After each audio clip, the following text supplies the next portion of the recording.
সুপ্রিয় সুধী, আসসালামু আলাইকুম। আশা করি সকলে ভালো আছেন। আজকে আমাদের আলোচ্য বিষয়টা হচ্ছে আয়তাকার ঘনবস্তু সংক্রান্ত সমস্যাবলী। আমরা আয়তাকার ঘনবস্তু সংক্রান্ত সকল সমস্যা নিয়ে আলোচনা করার চেষ্টা করব। পার্ট টু পার্ট সবগুলো নেওয়ার চেষ্টা করব। তো আপনাদের জন্য একটা মজার ক্লাস হবে আশা করি আজকে। তো আজকে আয়তাকার ঘনবস্তু সংক্রান্ত ক্লাসের মধ্যে আপনাদেরকে চিনতে হবে যে আয়তাকার ঘনবস্তু জিনিসটা কি। তাহলে আয়তাকার ঘনবস্তু জিনিসটা হচ্ছে, দেখুন আমরা এখানে একটা আঁকায় রাখছি যে আয়তাকার ঘনবস্তু একটা বাক্সর কথা চিন্তা করতে পারেন, যে কোনো একটা বক্সের কথা চিন্তা করতে পারেন।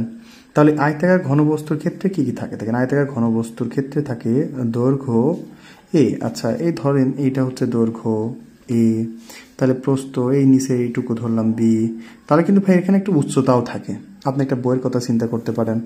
তো আয়তাকার ঘনবস্তুর দৈর্ঘ্য এ, প্রস্থ বি, উচ্চতা যদি সি হয়, তাহলে আয়তাকার ঘনবস্তুর সম্পূর্ণ তলের ক্ষেত্রফল, সম্পূর্ণ তলটা লেখা হয়নি যদিও, বা সম্পূর্ণ তলের ক্ষেত্রফল হবে 2 into A B plus BC plus C A. এবং আয়তাকার ঘনবস্তুটির কর্ণের দৈর্ঘ্য নির্ণয় সূত্রটা হবে ডি দিয়ে প্রকাশ করা হয়, তাহলে রুট অফ আর a square plus B square plus c square. তো সচরাচর এই দুটো সূত্র তো লাগতেছে আমাদের অঙ্ক করার জন্য। তো আমরা একটা বিশেষ অঙ্ক এখানে লিখে রাখছি অলরেডি। এই প্রশ্নটা আমরা এখন সমাধান করার চেষ্টা করব। তো আমাদের প্রশ্নটা হচ্ছে নবম দশম শ্রেণীর যে সকল পোলাপান আছে তাদের জন্য খুবই ইম্পর্টেন্ট হবে। তাছাড়া বিভিন্ন চাকরিতে এই ধরনের প্রশ্নগুলো এসে থাকে, তাই আমরা এই একটা প্রশ্ন সলিউশন করার চেষ্টা করব, দেখি আমরা পারি কি না।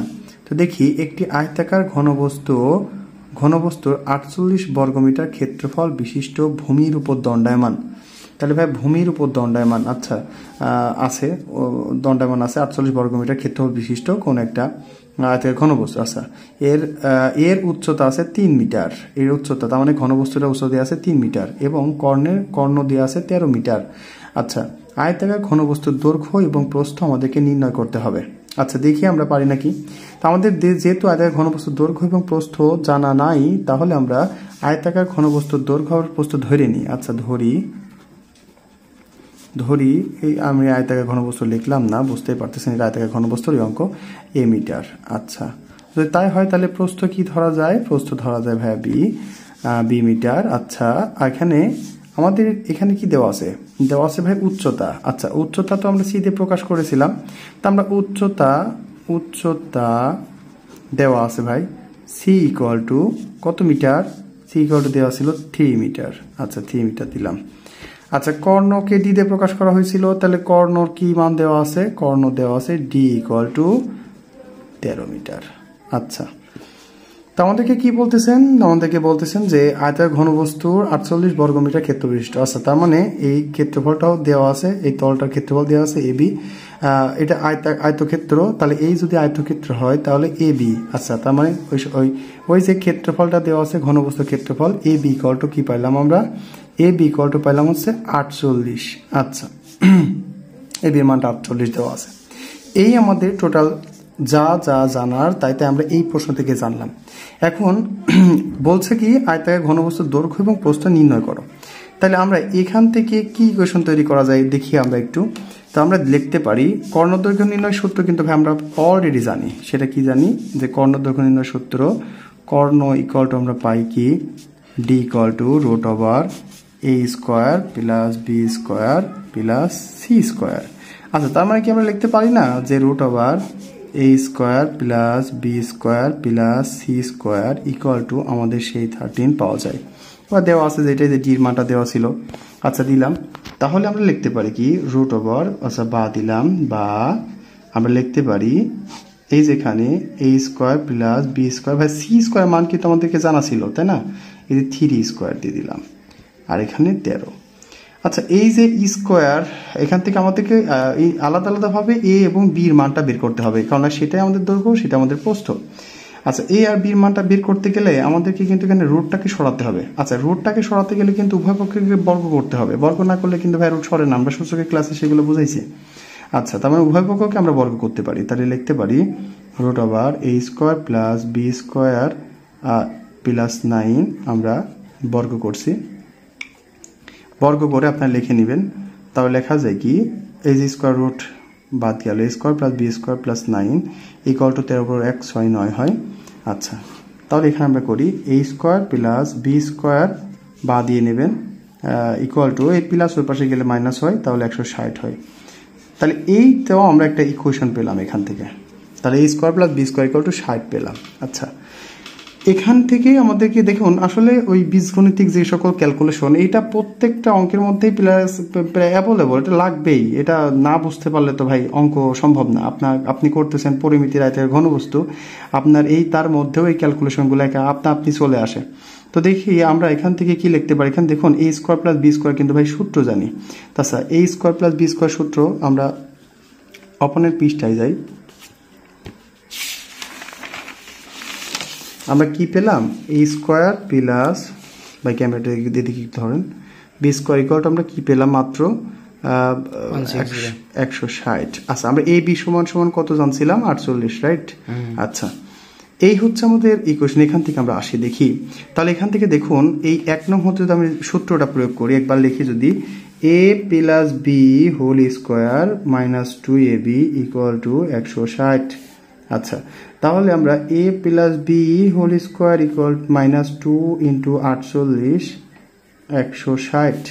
তাহলে a plus b whole square minus এই 96 সমান সমান 160।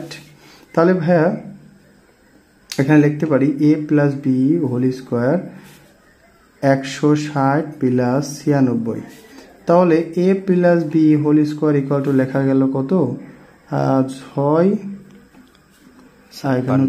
5 আর হাতে 256। তাহলে a plus b equal to লেখা যায় রুট ওভার 256। আমরা যদি এই a plus B square root হয়ে গেল, তাহলে লেখা যায় এখানে 16। আমরা এখানে একটা সমীকরণ 2 নম্বর সমীকরণ দিকে যেহেতু আমরা 1 নম্বর সমীকরণ দিয়েছিলাম, তাহলে 1 নং হতে যদি আমি আবার পাই, আমি যদি আবার এই 1 হতে পাই, তাহলে যদি দেখুন কেন না আমরা যদি লিখি a square plus B square equal to 160, এখান থেকে কিন্তু আমরা আবার একটা মাইনাসের সূত্র জানি, a minus b whole square plus 2ab equal to 160, a plus minus b whole square plus 2 গুণ ওই যে আমাদের 48 দেওয়া ছিল সেই 48টা বসাচ্ছি 160। তাহলে a minus b whole square এখান থেকে plus 96 160, a minus b whole square পাওয়া গেল 160 মাইনাস 96। তাহলে a minus b whole square equal to পাওয়া গেল কত, আমরা পেলাম হচ্ছে 64, রাইট? তাহলে a minus b equal to পাওয়া গেল root over 64, a minus b equal to পাওয়া গেল 8। তবে ভাই এই স্কোয়ার এই যে রুট তুলতে গেলে কিন্তু প্লাস মাইনাস চলে আসে সামনে। তো প্লাস মাইনাসটা কেন দিলাম না, আমরা পজিটিভ মানটা নিলাম, কারণ প্লাস মাইনাস ওই যে এই যদি 256 দেওয়া যায় তাহলে হয় কিন্তু ভাই মাইনাস প্লাস মাইনাস 16। আমরা এখান থেকে ধনাত্মক মানটা নিলাম, কারণ দৈর্ঘ্য প্রস্থ কখনো ঋণাত্মক হতে পারে না, তাই আমরা কিন্তু এখান থেকে ধনাত্মক মানটাই নিলাম। তাহলে এখানে কিন্তু নিয়ে গেল 1 2 3 3 নম্বর সমীকরণ দিলাম। তাহলে যদি আমরা 3 2 প্লাস 3 অর্থাৎ 2 আর 3 নং সমীকরণ যদি যোগ করি, তাহলে লেখা যায় a plus b equal to 16, a minus b equal to 8, আমরা 2a ইকুয়াল টু পাইলাম কত, এখানে পাওয়া যায় 24, a ইকুয়াল টু পাওয়া যায় কত ভাই, যদি 24 2 ভাগ করে তাহলে 12। আচ্ছা, যদি আমরা বলি যে মাইনাস করব তাও হয়, যদি এর মানটা নিয়ে যাই আমরা আবার বসাই, এর মানটা নিয়ে গিয়ে যদি আমরা একে বসাই 2 অথবা 3 বসাই, তাও এই মানটা পাওয়া যায়, বির মানটা পাওয়া যাবে। তো আমরা এই সমান সমান 12 আমরা 1 নং সমীকরণে যদি বসাই তাহলে কি হয়, তাহলে 12 প্লাস বি ইকুয়াল টু সেই 16, বি ইকুয়াল টু পাওয়া যায় 16 মাইনাস 12 অর্থাৎ বি সমান পাওয়া যায় কত ভাই 60। তাহলে আমরা পেয়ে গেলাম কাঙ্ক্ষিত আমাদের দৈর্ঘ্য। অতএব দৈর্ঘ্য ইকুয়াল টু পাওয়া গেল কত, দৈর্ঘ্য ইকুয়াল টু পাওয়া গেল হচ্ছে ভাই 12, আর প্রস্থ ইকুয়াল টু পাওয়া গেল কত, প্রস্থ ইকুয়াল টু পাওয়া গেল 4। এই আমাদের অ্যান্সার। তো খুবই সহজ, যদি আমরা আস্তে আস্তে অঙ্কগুলা কন্টিনিউ করি, প্র্যাকটিস যদি আমরা বেশি বেশি করি, তবে এগুলো সব জায়গায় বাদ দিয়ে নেবেন, সব জায়গায় বাদ দিয়ে নেবেন। তার যদি প্র্যাকটিস করা যায় তাহলে আমরা মনে হয় অঙ্কগুলা খুবই সহজ হবে, আপনাদের জন্য বেশ সুবিধা হবে। অঙ্ক বেশি বেশি যত বেশি প্র্যাকটিস করবেন তত বেশি আপনাদের মাথায় অঙ্ক বিষয় সংক্রান্ত একটু বেশি বেশি আসবে। তো সহজ হবে, অঙ্কগুলো বেশ সহজ মনে হবে আস্তে আস্তে। তবে একবারে তো এক লাফে গাছের মাথায় ওঠা যায় না কখনো। তো অঙ্ক এইভাবেই আস্তে আস্তে শিখতে থাকুন, দেখতে থাকুন, আশা করি ভালো লাগবে। আর যদি ক্লাসের মধ্যে ভুল ত্রুটি হয়ে থাকে অবশ্যই ক্ষমা সুন্দর দৃষ্টিতে দেখবেন। যতটুকু সাপোর্ট পাওয়ার অতটুকু সাপোর্ট করবেন, যতটুকু পাওয়ার যোগ্যতা রাখি অতটুকু সাপোর্ট করবেন, তাহলে হয়তো নতুন নতুন আরও ভালো ভালো ক্লাস নেওয়ার চেষ্টা করব। অশেষ ধন্যবাদ আমার ছোটো ভাই মাহিমকে, কারণ সে আমার ক্যামেরাটা ধরে আছে। আমাদের স্ট্যান্ড বাদেও হাত দিয়ে ক্যামেরা ধরে ধরে ক্লাসটা নেওয়ার চেষ্টা করলাম আমরা। তো যাই হোক, ওভারঅল সকলে ভালো থাকবেন, সুস্থ থাকবেন, নিজের যত্ন নেবেন। আল্লাহ হাফেজ।